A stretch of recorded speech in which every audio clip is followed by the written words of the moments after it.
કહેવાનો મારો ભાવાથી છે 70 વર્ષ પછી જે જો આમને માન્યું તો 70 વર્ષ પછી જે છોકરા છોકરી જન્મ છે ને એને કાકો નહીં હોય, કાકી નહીં હોય, મામો નહીં હોય, માસી નહીં હોય, ફઈ નહીં હોય, ફૂવો નહીં હોય, હાલો નહીં હોય, હાળી નહીં હોય, નણંદ નહીં હોય, જેઠ નહીં હોય, દેર નહીં હોય, કાંઈ નહીં, એક જ.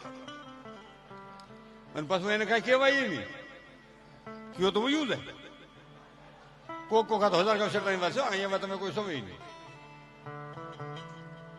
અને વયું જાય ને છાપામાં દેવું પડે.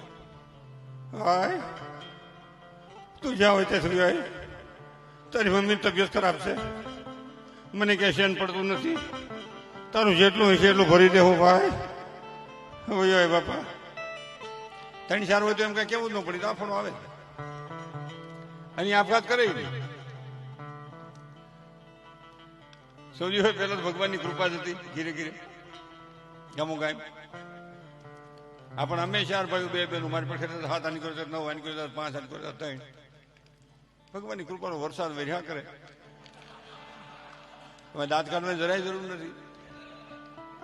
એટલા બધા જાડા પરિવારમાં રહેતા હતા અને કાંઈ પરિસ્થિતિ હાવ ભયંકર હતી, નબળી હતી, 2 જોડીમાં આખું વર હાંકતા હતા, પણ મા બાપને દેવ સમાન માનતા હતા અને વૃદ્ધા આશ્રમો ખોલવા નહોતા પડતા. ઈ આ રાષ્ટ્રની સંસ્કૃતિ હતી, ઈ આ રાષ્ટ્રની ભાવના હતી.